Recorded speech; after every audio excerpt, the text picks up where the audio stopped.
when a party has its convention right before an election, in the months before an election, that usually gives that party a bump in the polls.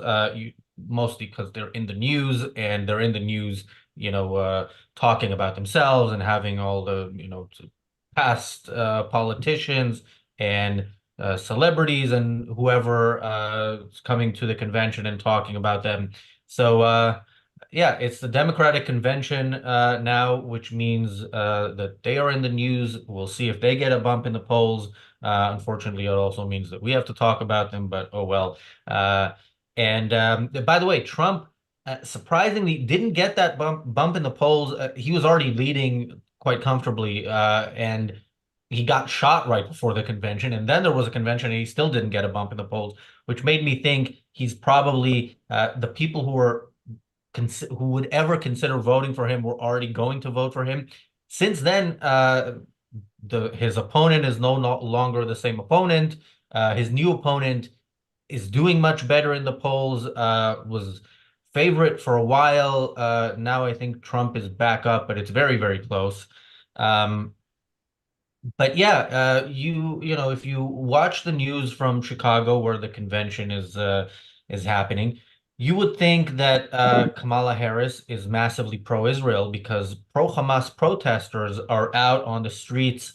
They've named her Killer Kamala. It sounds very much like a Trump insult, by the way, to use alliteration in that way and give somebody a nickname with an insult. But yeah, they've given her that name. They're protesting against the Democratic Party and the administration's policies.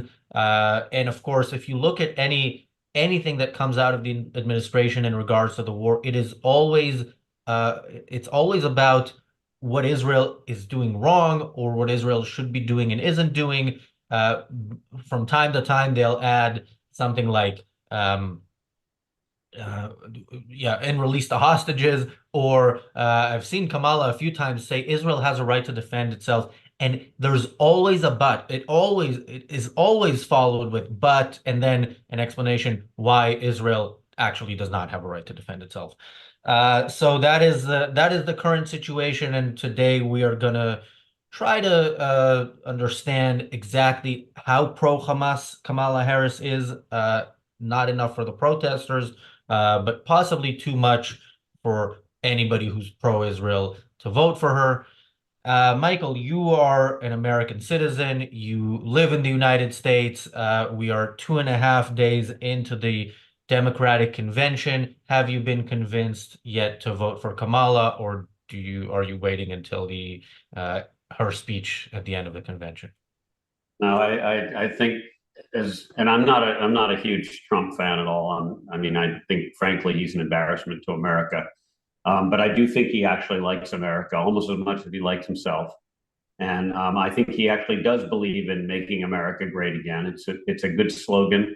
Um, and I think he did a lot of very good things for the world and for America.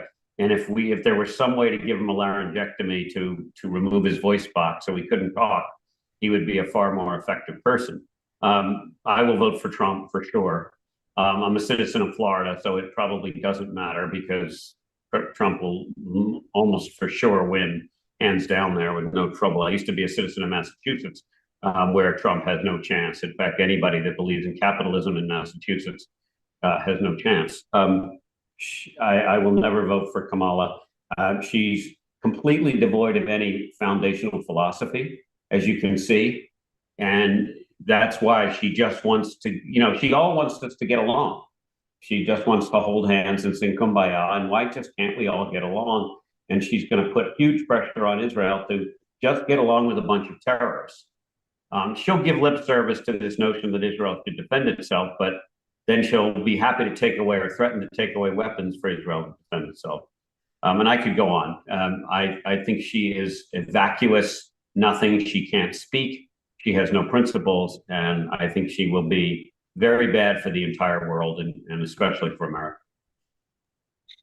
So when it comes to the approach to Israel, I don't even know if we can attempt to find a difference between Biden and Kamala, not because I'm saying there isn't, but because it's not clear with Biden in many cases where he stands. I know he told Israel don't go into Haifa, for example, in one of his when he meant Rafah, and he so a lot of it was kind of unclear.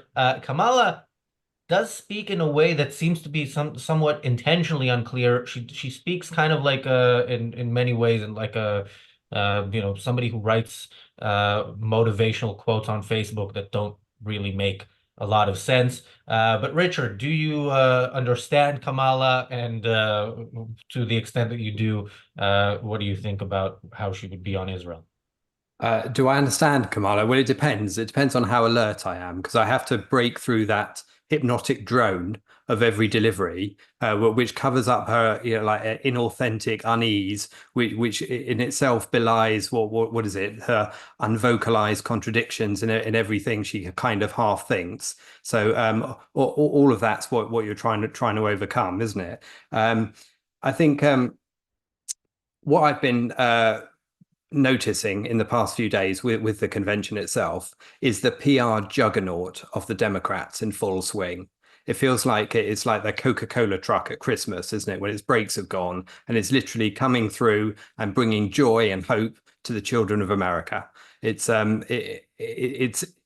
just it's weird to see the sudden elation and the fact that we're all supposed to have the memory of a fish when it comes to Kamala Harris. And every time we've seen her up until now, when she's been delivering one of her word salads or looking in a state of abject terror to questions she hasn't rehearsed properly and can't remember the answer off the back of her hand, then you've seen that endlessly. You've seen that she hasn't got substance behind her. And yet now she's suddenly the great hope for the future. And she's, the second coming. And that just doesn't wash. And at the same time, you see all of the massive convention hall with all of the people holding their things in front of their faces. So they all look identical. There isn't an individual in that room. They're all a collectivist lump waving their Go for Kamala signs. And I just find it so unconvincing. And then, of course, there's the traits of her herself. I mean, she's always sort of flitting between two situations. She's sort of giggling like she's at a one-woman bachelorette party one moment, and the next she looks like she's in a lemon sucking contest. And of course, when she's talking about Israel, it's the lemon sucking that comes to the fore, isn't it? And that's when you're talking about, yes, you're contractually referred to the, need to return the hostages, as you said, or the fact that you want the right to self-defense. But it's that's when she's most pouty and least convincing. That's when the moment when she's not going to go off script. She's going to go off script when it comes to all of the empathy and the compassion side of it, when she's talking about families and as if a hardworking family in America is the same as a family in Palestine that's been harboring a hostage and sending its hiding under the crib of its kids rockets and sending its men folk across the border to fire rockets and kill and rape. So there's no distinction there, and that's what underlies what she's saying ultimately. Yeah, I don't know why you had to bring Coca-Cola into this. Coca-Cola is more American than Kamala or Trump will ever be. But yeah, Marco. Yeah, I don't think he likes her much, but what he said. Yeah, it's very hard to, after 4 years of kind of seeing her on and off, to make a positive assessment of her. She doesn't come across as particularly bright, especially when she goes off script. She often falls back on the hyena cackle that made her famous, really. I just remember the cringing scenes we've seen during the primaries in 1920, when they were trying to find the next challenge to Trump. She's not very, very good even when she delivers her rehearsed stuff. But then again, she might be ideal because the Biden machine, the Obama machine, which has been pulling the strings out of Biden for the last 4 years, probably would do better with another puppet. And of course, the idea of having a president after 8 years that can string a sentence together is very, very alluring. It would be nice to have somebody in place that can string a few words together. But then again, if she doesn't go off script. And again, on Israel, well, just look what she is. I mean, she's going to be a threat for Israel just on the basis that she's a Marxist. She's a super left, super far left person. Just look at the kind of stuff that she pushed out in 2020 during the campaign with Biden about equity, all this kind of give a leg up to the people behind, so we all end up at the same time, at the same level. And all the kind of stuff is so anti-America, which you couldn't come up with something worse, really spitting in the face of personal responsibility or hardworking people and all this kind of stuff. So she applies the same kind of mentality to the foreign policy. She sees the Palestinians, the poor people who left behind, so they need help.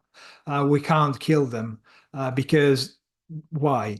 They are the people who created Hamas. They are the people who support Hamas. They are the people who voted for Hamas. They are the people who are keeping the hostages right now. Yeah, the equity thing. So, during the Trump Biden debate, I think the one moment where they actually they mostly didn't interrupt each other, or at least their mics were cut off when they weren't supposed to talk, so we didn't hear them interrupting each other. The one moment there was a back and forth for a while was when they were arguing about who would win in golf. And I was thinking about it, and I mentioned it also. This was the difference between how that was taken in America to how here in the UK, when the prime minister said that he didn't grow up rich, he didn't even have Sky TV, which is like cable or satellite television, growing up. And, people were saying how out of touch he is, as if we have people actually starving in the UK.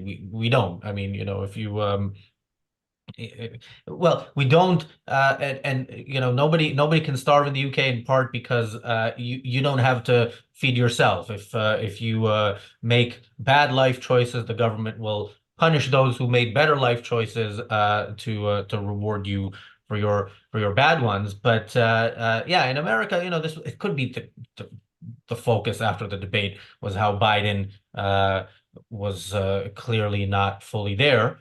But yeah, in America, there still is this respect, although it seems to be disappearing, to achievement. And yeah, I'm wondering how much of that will be rolled back by a Kamala presidency talking about this thing, like things like equity and so on. And again, I'm not sure how much better Trump is on this. But this is probably one of the issues where we can expect Kamala to be worse. Michael. Yeah, look, I think there are a lot of people in America that don't talk and certainly don't have time to shout and tweet and X and all the other Instagram, all this crap that you hear. In fact, the people that are working and paying taxes for the most part and working hard, especially the upper middle class and the middle class, who don't have a lot of spare time really, because they do believe in personal responsibility. They're the ones, though, that have made a terrible philosophical mistake, and that is that they have succumbed to the teachings in our public schools and our universities, both public and private universities, about this notion of fairness and that somehow equality was preordained instead of equalization of opportunity and doing the best you can to give people openings. But meritocracy is what America was built on. And it frankly is what all of these people that are working their asses off, almost all of them, have subscribed to in their life. And that's how they got to where they are, was to work really hard and put in. But they do feel some odd guilt. I talk to people, younger friends of mine, and they always talk about giving back. And my first question is, what did you take? And well, I don't really mean give back. I say, well, then stop saying it. You're not giving back anything. In fact, you've been paying taxes regularly for 10 years. So what the heck are you talking about? You've given. Do you think you've gotten any of the value of the taxes that you paid? And they talk about the opportunities they've had and all this other crap. But the problem in America mostly is that and I think it is the majority of people. It's certainly over 50% because we have an amazing tax base in this country. And the problem with them is that majority of these people, particularly in places like Massachusetts and New York and California, where they're great negotiators for their own taxes, their own salaries and compensation packages, but they still think it's okay to give their money to a government which is clearly populated by incompetence or people that are less competent than even they are, under a guise of guilt and some sort of weird altruism, and it's just bizarre. And then the other thing that's happened in America is these people are quiet, and of course they're embarrassed to speak up for Trump. I mean, they don't seem to be able to say, I don't like the guy, I don't like what he says, but man, his actions have been so superior to anything that Obama came out with. And the Obama puppet Biden, the demented Obama puppet Biden, and now Kamala, who is clearly just a mouthpiece for Obama, and worse, probably. And frankly, I think the Democrats are just relieved that they've got someone that can get up there and cackle. Because frankly, Biden, he would go off script cackling. I think that's what's going on in America. And I think until people straighten up, people that are the taxpayers wake up and start saying, you know, like Trump, I'm a realist. Trump is the better of the two worlds, and make America energy independent, start exporting oil instead of buying oil from Venezuela.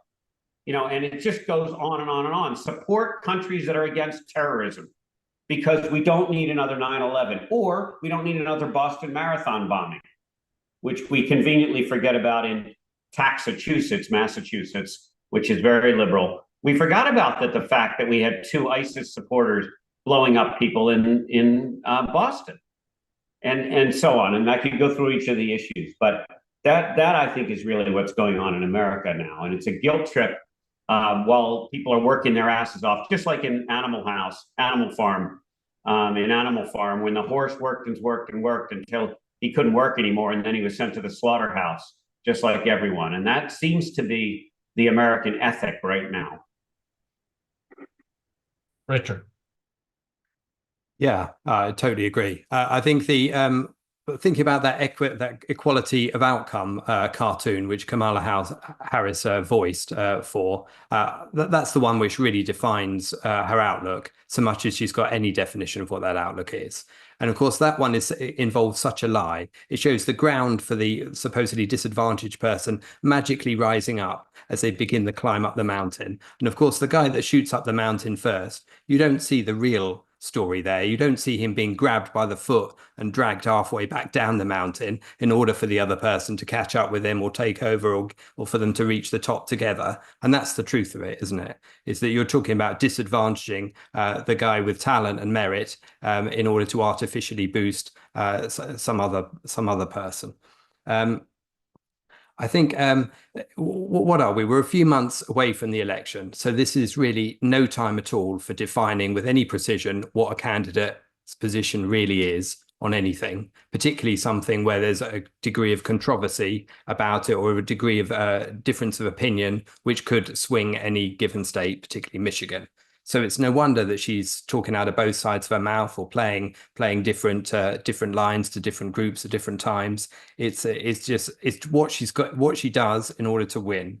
I mean, when talking to about the protesters that are currently calling for her to call for an immediate ceasefire and to come out in favor of stopping all arms sales to Israel, she said things like, "I hear you, I see you."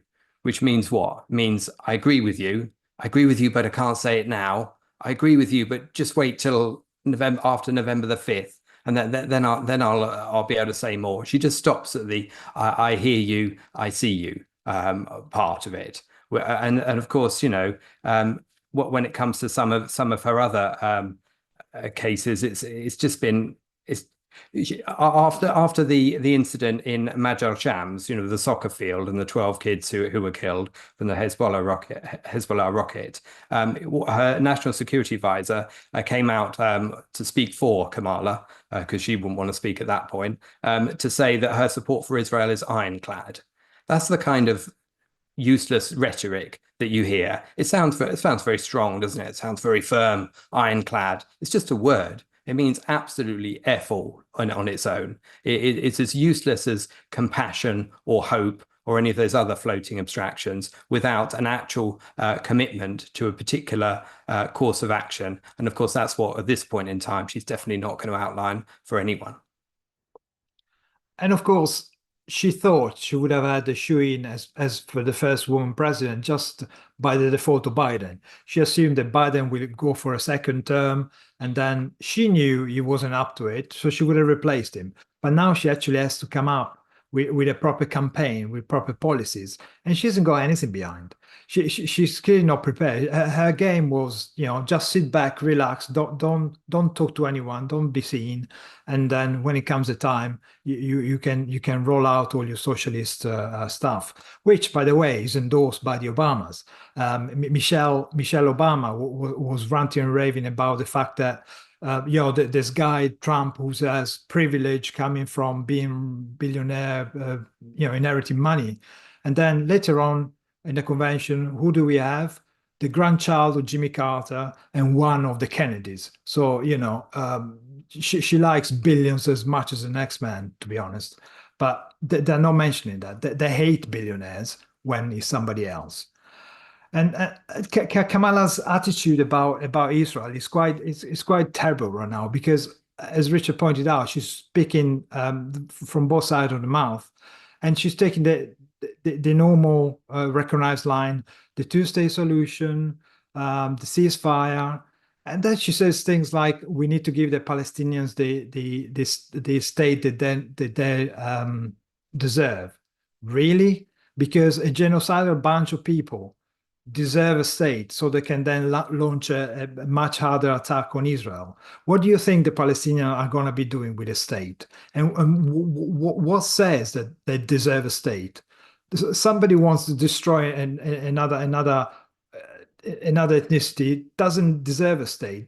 Just shouldn't be anywhere near any claim for a state. In fact, they should be treated as enemies, because that kind of stuff is the germ that then creates things like the Islamic Republic of Iran. That's the kind of outcome you're going to get if you think that somebody like the Palestinians deserve a state. And of course, she says things like, we're calling for a ceasefire, and we cannot forget the victims. We cannot stop seeing the victims. Yeah, but you only see the victims on one side. Actually, the victims who are dying because of retaliation caused by their actions in the first place. So the victims are only the Palestinians. The Israelis are killed every day by Hezbollah rockets or by rockets from Hamas or the IDF people who go into Gaza trying to save Palestinian lives, Arab lives. Those are not victims in a view. And all this kind of pretending to having a sort of pushback from the anti-Pro-Hamas lot, the anti-America lot. She's just telling them, stay quiet for a moment, otherwise Biden will win. Just, give me, Trump will win. Give me your votes, and I'll do your bidding later. No, don't be too loud now. Don't let people realize that I'm going to be on the side of Hamas openly. That's the kind of person you're going to find if you vote for her. She actually used the word deserve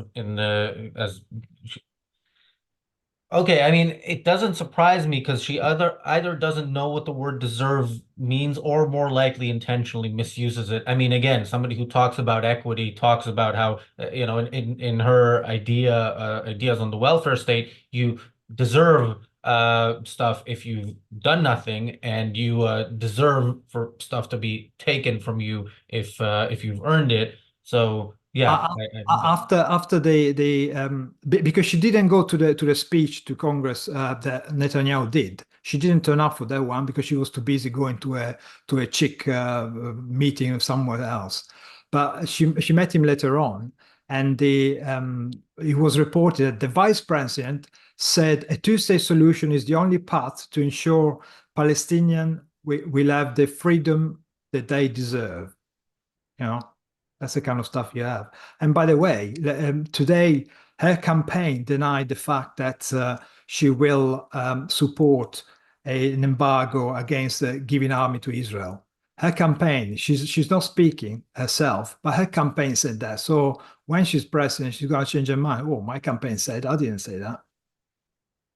What was it officially called? A chick meeting, the thing she went to. Sorority was the Sorority, word we still use, but is that not the same thing? I don't know. All right. Moving on. It's interesting to me with the Democrats. I've always said as a political machine, the Democratic Party is much better organized and better at getting the candidates that it wants out there, that it thinks can win, than the Republicans ever were. And I thought this was the case whenever Bernie Sanders ran, like they knew how to make sure he doesn't win. Whereas the Republicans didn't really want Trump in 2016, I think the officials, but they couldn't find a way to make him not the candidate. But it makes it a bit more difficult to trust him on a lot of things. And it's particularly interesting that up until the debate and even after the debate between Biden and Trump, they were telling us, well, people raised concerns about Biden's mental state. They were telling us basically, trust us, he's fine. And now they're saying, trust us with Kamala, exactly the same people, in like weeks later. On the other hand, El Rito asks here, what's Trump's position on a Palestinian state? I genuinely don't know. And to me, the answer is, first of all, I genuinely don't know as well, but I would think he has no position that actually matters. Because if you look at his position on North Korea, for example, yeah, Daniel says, I don't think he knows either. Yeah, I think that's the case. I mean, he might, mention it in his next rally and then see what kind of reaction he gets, and that will be his position. With North Korea, he was against them before he was for them, and when he was against them, he called the dictator Little Rocket Man, and then he's like, and then they're best friends, and he says he admires him because his people respect him. His people respect him because you get shot if you don't respect him. So basically, Michael, I think I share your view of Kamala. I don't share your view of Trump. I'm worried about him. I don't know if as much. I think it depends on the issue, and it also depends on the day and whoever Trump talked to last. But yeah, they both frighten me. Yeah, look, I don't need to get into a whole defense of Trump, but I actually think if you look back at his actions, for the most part, he did a lot of good things for the world. He got us out of this ridiculous deal with Iran, which we know today, and I've said this before, we all know that Iran was reneging on the deal. They were continuing to enrich uranium in secret places. We know we have another international commission, which, oh boy, we're all surprised, is totally incompetent and couldn't inspect, a car, never mind a uranium enrichment facility. He moved he called Jerusalem the capital of Israel, and he moved the American embassy to Jerusalem. He absolutely hates terrorists. He took Obama, what Kamala Harris is talking about with the Israel-Palestine is no different than what Obama was having us do with ISIS. We apparently had, I haven't dug into this deeply, but I've dug into it a little bit. And if you read about we were fighting ISIS with one hand behind our back because we didn't want to hurt little kids and family members that might be in the area of terrorists. And Trump got in there, and it's the reason we finished ISIS under Trump, which of course Trump is too stupid to actually come out and say. But it was finished under Trump because Trump took off, my understanding is Trump took all the handcuffs off. And he said, go and defeat them and be done with it. This is ridiculous already. He used major missiles when there was a problem in Syria and there was an attack, and I don't remember what instigated it. He told him you've crossed a red line, unlike Obama's red line, which doesn't exist. Trump sent in a bunch of missiles, like 36 missiles, 33 hit their targets, and the problem was solved. That's why America spends hundreds of billions, if not trillions of dollars on defense, so that we actually have offense. And he made us energy independent. He held Iran accountable and stopped most of the illegal by American standards, American oil exports that Iran uses to fund terrorism. Of course, Iran tells the world we're only using it for infrastructure. Sure. And the world, UN repeat all this bullshit, et cetera. Trump did a lot of very good things. He reduced corporate tax rates here. We have unemployment that was way down in America, and of course suffered during COVID. He made a farce of COVID. Yeah, he was an idiot, and he was on both sides of the line there. A lot of not great things that he talked about for the most part, but fundamentally what he did for America, I believe, was good for America and good for the world. Now we have a country, we're buying oil from Venezuela, one of the worst human rights violators in the entire planet, one of the worst environmental disasters in the entire planet. More pollution is occurring now for fossil fuels because America doesn't enrich its own fossil fuels.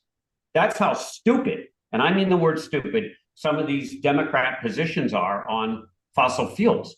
Better to buy it from dictators who have no energy policy, no environmental policy, than to do it here under very strict guidelines. So I could go on, but I think you get my point. I think we have to look at actions. The man is impossible to listen to. He's definitely an embarrassment. It's a shock that we cannot do any better. But this is what we have, and we have to sit between the reality of A and B. Yeah, and you brought up Obama's red line. I don't think people talk about that enough, and that's something I would like to hear Democrats say as well.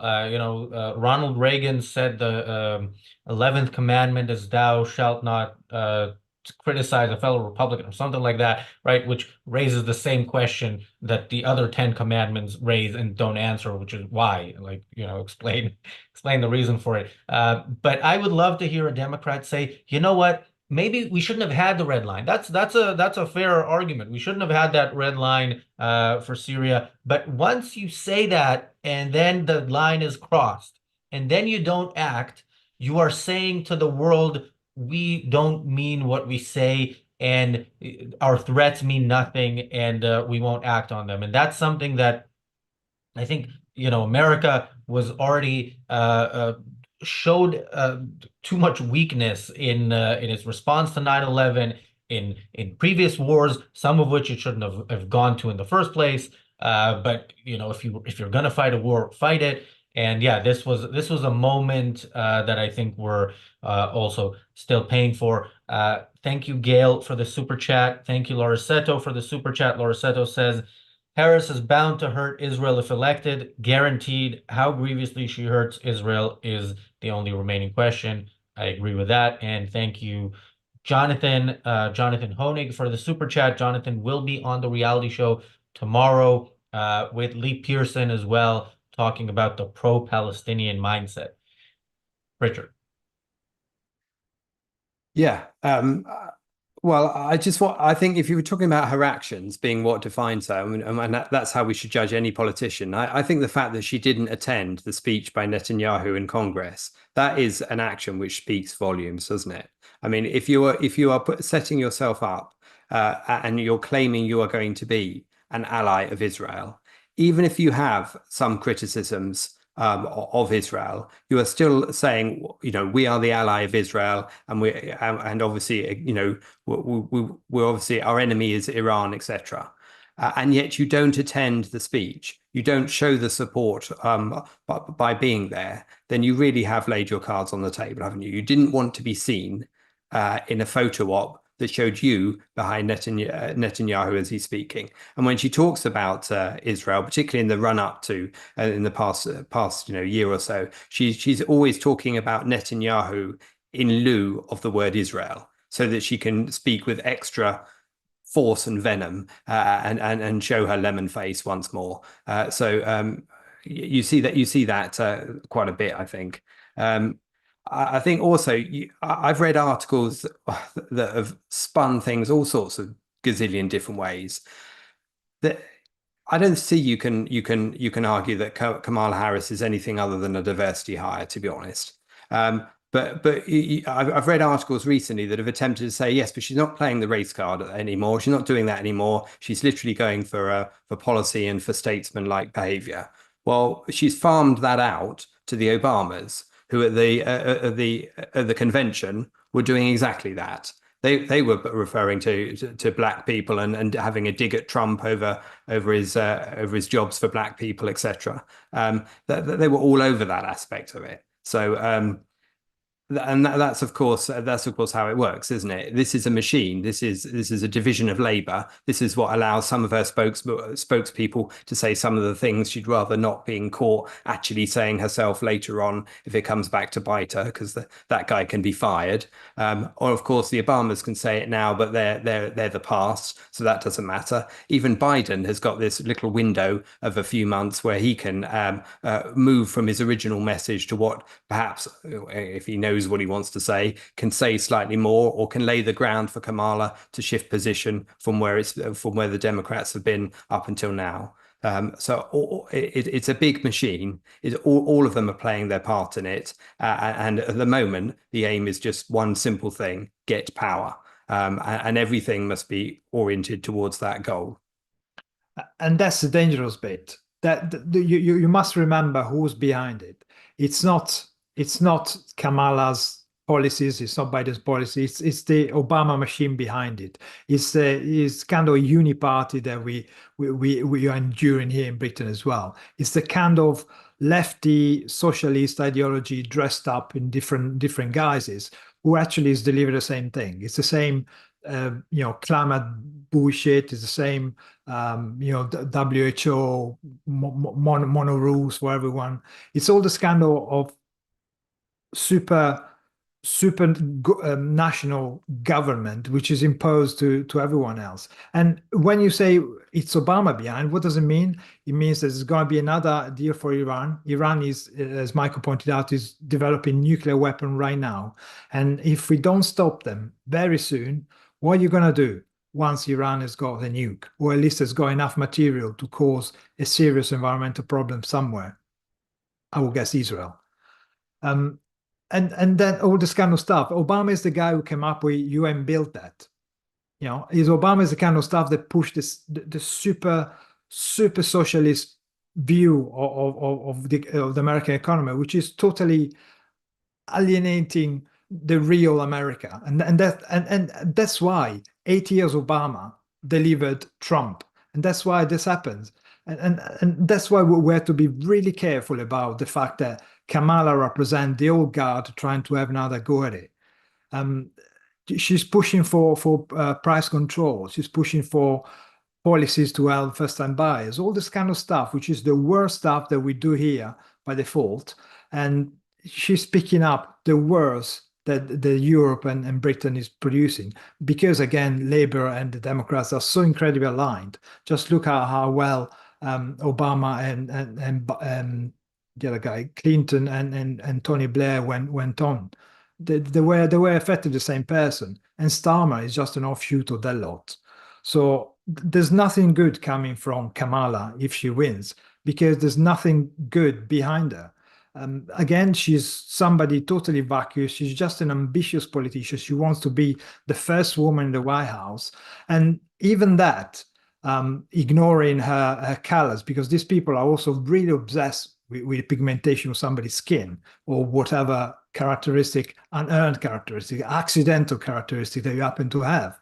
They kind of make a big deal out of it. So, and this is actually even causing a kind of splinter within the party itself, because the Democratic Party sees itself as a white tent.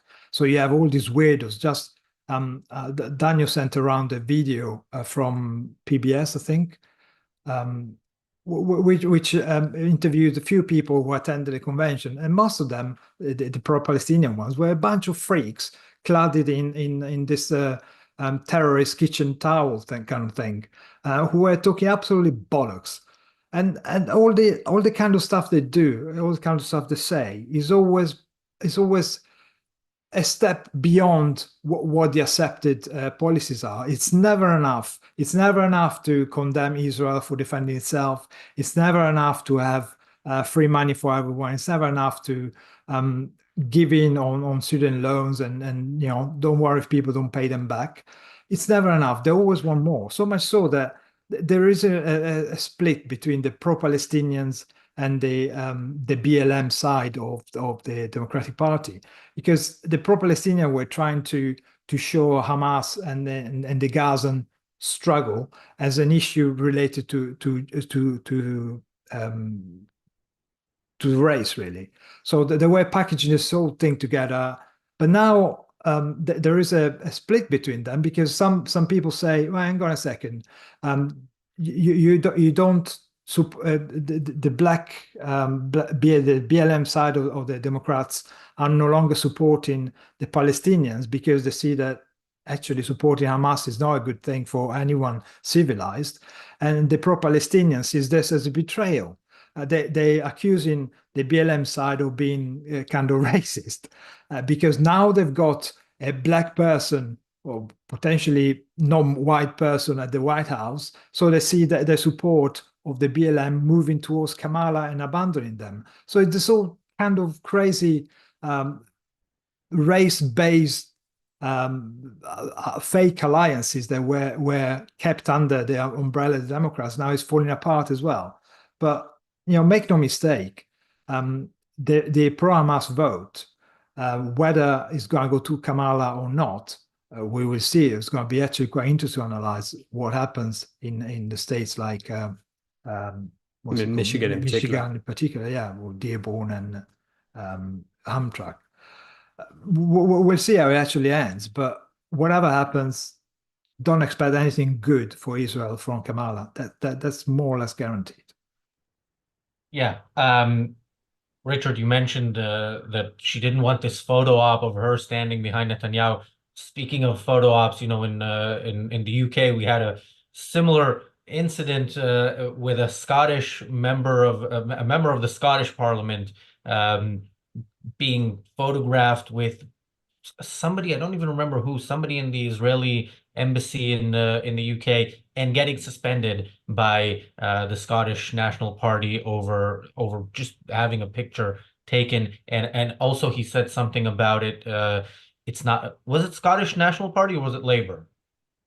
Sounds like SNP to me. I think it was SNP. I think you're right. Yeah. Yeah, and he said something like there's no genocide in Gaza, which was also something that they really didn't like. So yeah, America is still ahead of the world in many things, but unfortunately, going in the direction of the rest of the world. And I want to go back to this. The protests outside the convention, because there's the fact that there are these protests, and I don't think they had similar protests outside the Republican convention. Now the Republicans aren't in power, so you could say they're criticizing the people currently in power, but also I think to a great extent it's the fact that when Kamala gets heckled by pro-Hamas protesters, she talks to them, and she kind of agrees with them to an extent. And it's similar to me, the protests, the pressure that they're putting on the Democrats remind me of the pressure that America puts on Israel. In the sense that Israel is showing weakness. It's showing weakness in the face of its enemy, and the current administration in America sees that as an invitation to put more pressure on them to stop doing what little they are doing. And it seems to be the same with the Democrats. The Democrats are not fully pro-Hamas. They say some words from time to time that seem to express being okay with Israel existing. And the protesters see this as an opportunity. This is it's evil people sensing the weakness of their prey in a sense, and going for it. Michael. Well, obviously the emotion they're playing on somehow is some weird guilt. When we started, we talked about the fact that Kamala has no foundational principles at all. And one of them is that when you talk about a two-state solution, you're either a complete moron and haven't read any history, or you are willfully, malignantly lying, which I actually think more of the first one. And clearly, look, her party knows the fact is that we've tried a two-state solution for years, including initially with the original UN resolution, and it has always failed. And it's very hard to have a two-state solution, as you said, when the other group of people have a declaration in their constitution, or whatever you want to call it, that Israel does not have a right to exist and that they intend to annihilate Israel. So how you reward that statement with a country and recognition as a country is, again, hypocritical. And we all know that you can believe anything you want, but reality always wins. So giving people that want to annihilate you a state in which to annihilate you is absurd. It's kind of what Obama did with Iran instead of running it into the ground. So she has no principles. The Democrats have no principles. And when you look at the people who are talking, and they're a joke. They are not people that are holding moderate or high-paying jobs. They are not busy creating value in the world. If they are, that it's a secondary thing for them, for the few of them that are, because they wouldn't have time to do all this crap if they actually had a real life and a real job. They would get out there and say, wait a minute, I'm busting my gut and my sweat, tears, my brains, et cetera, and I'm trying to pay back my student loans because I owe them, because I wrote a contract for student loans, and I want to abide by my contract and my responsibility, and I don't have time to support people that are just slackers and takers and parasites. And one of the things I do when I evaluate philosophical positions and what people contribute to the world is, if and I don't mean that we should aggressively get rid of them, but if the person disappeared tomorrow, if they went on a hiatus to Antarctica, for example, and would the world matter? Would it care? If you're a gainfully employed person contributing to the world would care. May not be a lot of people, but there are people around you that would care. I would challenge that most of the people arguing for Hamas and burning American flags could disappear tomorrow, go on vacation somewhere, visit the moon, and nobody would notice, except the world would have less chaos. And the world will not be a better place when they're here. It will be a better place when they disappear. And that's one of the problems that we have, is to hold people accountable for their actions, not just their baloney speech. That's what I think of the protesters there. They're full of it. They've contributed nothing. And frankly, it disgusts me that I have to pay so much in taxes in America and some in Israel to support these folks and their ridiculousness. Yeah, and Michael, as you've mentioned on previous shows, some of these, when we talked about this on the Daily Objective right before this show, some of these protesters did go on vacation. The ones in Colombia, they're coming back now. They're already planning. I mentioned they're probably going to be a bit more tanned, which is also good for their cause. But yeah, they're coming back in a few weeks, and they're already letting us know. Somebody in the chat says, also, don't forget that Trump is in bed with the Christian right.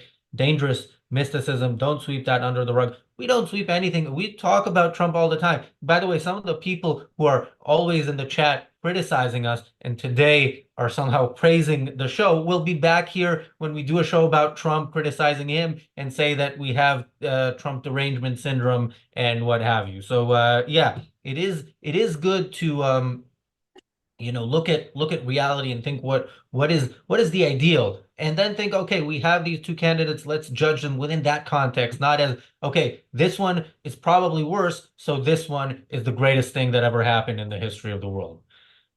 Richard. Just on the point about the protesters or even Kamala Harris trotting out the two-state solution, I think you're right, Michael. I think most of that, the depth of thinking is just not there, is it? That the two-state solution is thinking the same as there's two sides to every story. Therefore, they give them both a state. Then everyone's happy, aren't they? But it, of course, drops the fact that one side is a bunch of mass murdering people intent on genocide of the other side, and you try living next to a bunch of them. I think one of the things we've got to consider is Kamala's choice of running mate. because I think again that tells you a little bit about her, and that's a first action, isn't it? Again, that's the first decision she's made, which lays something out. And of course, in his state, in Minnesota, there were 19% were uncommitted when they voted there. And of course, I love the term uncommitted. Of course, they're Democrats, so you don't want a term that's too harsh or too anti-democrat. So you want something nice and bland, but you want to separate yourself out from everybody else. You go for uncommitted. Same as ceasefire. I mean, it just means Israel surrender, doesn't it? But you don't want to say that. You just want to say ceasefire. But anyway, but back to Walls. Getting myself wound up here. Back to Walls. He described Palestinian civilians as being caught up in this. So he had some sympathy for the protesters and the uncommitted, because the Palestinian civilians are being caught up in this. They're not being caught up in this. They're the cause of this. They're always peddling this endless phony distinction between civilians and Hamas, as we endlessly pick apart on this channel. But of course, you know, from the keffiyeh wearing students in the hall, and of course up to the potential candidate themselves, there's no distinction, there's no analysis, there's no understanding of the proper background or the proper terms for what we're looking at here.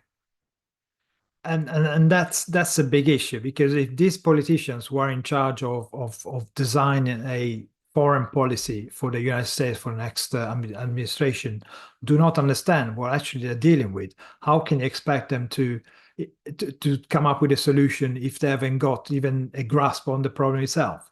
Part of the problem, they are the problem itself, but if you only realize then they started pursuing a proper career, would be much better for anyone else, but even for themselves. But that's the situation we have. And part of the problem right now, the switch of Biden to Harris, now it leaves us with this botched, stupid, idiotic, unfeasible plan that Biden tried to push through as part of his campaign for re-election. All this forcing Israel to accept the dealing with Hamas was that stupid three-pronged plan that we criticized a number of times on this channel, which is now dead in the water, mainly because Hamas would never have accepted that. But we find Israel effectively left out on a limb, having forced the Netanyahu and the Israeli government to push towards this stupid negotiation with Hamas. And now, you know, the whole plan it fell over because nobody is really sponsoring anymore. Kamala, surely she's not gonna put her weight behind it, because it's a failed policy. The same as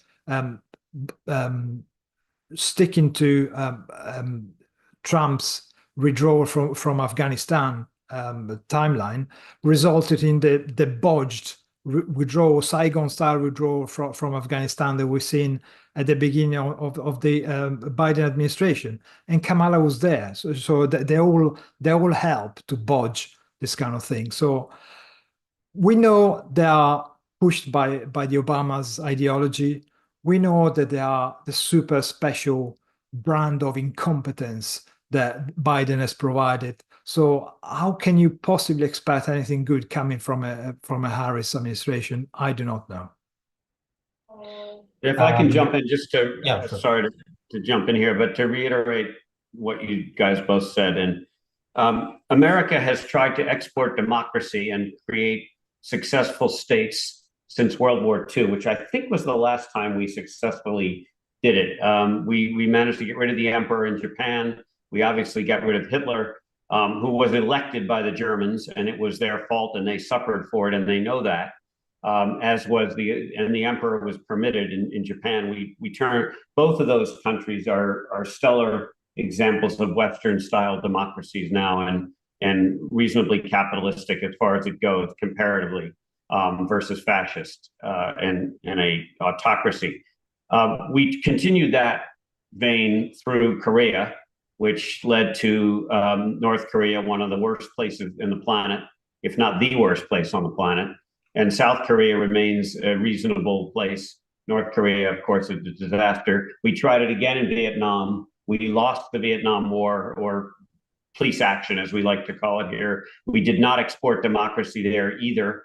We did not export democracy to either Afghanistan or Iraq. In fact, Afghanistan with the Taliban are back. So the trillions of dollars that we spent in Afghanistan are gone, and we have a theocracy back in power. Iraq is a disaster. Half of it's Iran, basically controlled by Iran. The other half is just a bunch of corrupt people. Here we are again, America talking about exporting democracy to an Iran-based terror organization, Hamas. And it is defying stupidity to look history in the eye and spit on it.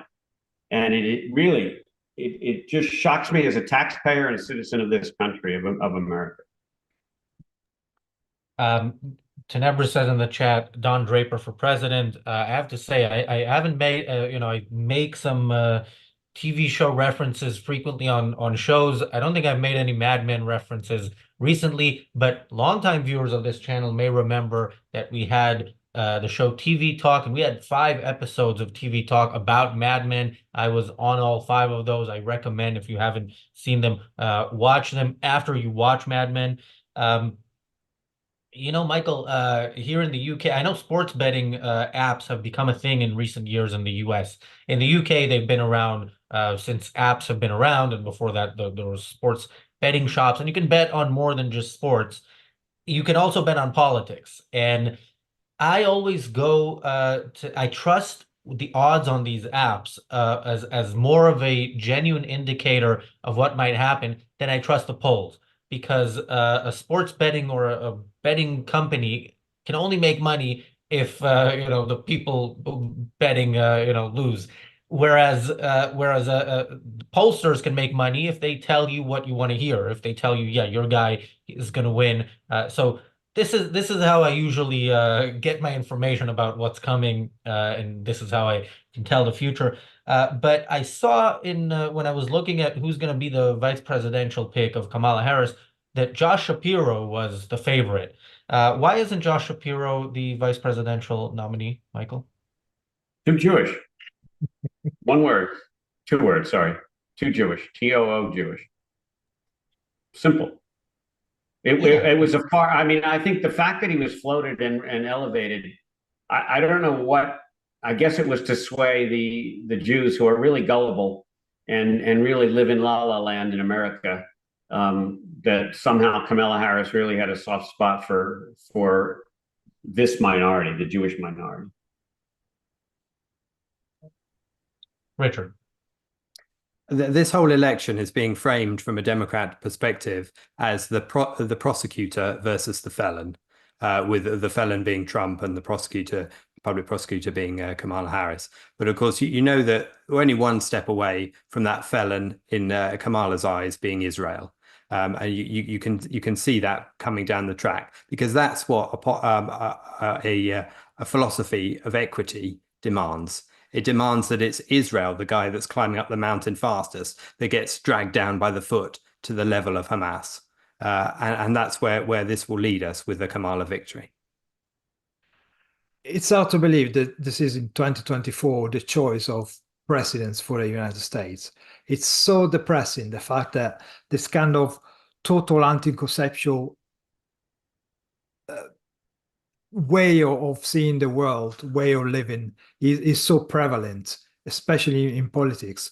And unfortunately, we find a situation where we have a pure socialist and another guy who's supposed to be the pro capitalist, pro get out there and be rich kind of guy, who doesn't really know why he's pushing it. But I'm glad I don't have to make a choice between these two, because it would be really, really tough to try and work out which is the least worse. And good luck to you guys and good luck to us, because whatever happens there, we're gonna be paying the consequences as well. Thank you. Yeah, whatever happens, we'll all be paying for the consequences, and whatever happens, it's going to be bad. That's the thing. The options are bad. And Of course, we have 2.5 months to talk about how bad they are, which we will keep doing. In the run up to the election, we might, I don't know if we're going to do this, but we've talked a lot about doing an all-nighter election coverage show. Whether or not that happens, we'll let you know. But what is definitely happening is the Daily Objective and the reality show tomorrow. The reality show, as mentioned, is with Lee Pearson, host of The Cutting Edge, which is coming back on its own channel, produced by ARCUK. Tomorrow we will be talking about the pro-Palestinian mindset. Michael, where can people find more from you? LinkedIn, Kaufman, 2Fs. Marco Richard, where can people find more from you? Well, you could check out the recent Substack article I wrote called Doing a Henry Hazlitt on Gaza. If you don't know who Henry Hazlitt is, you should read the article. If you don't know what an economist has got to do with Gaza, you should read the article. And also the Briefly Objective, the short form material taken from this site, details below. Thanks. I'm Razi Ginsburg on X. Thanks, guys. Thanks, everybody, for watching. We'll see you tomorrow. Bye-bye.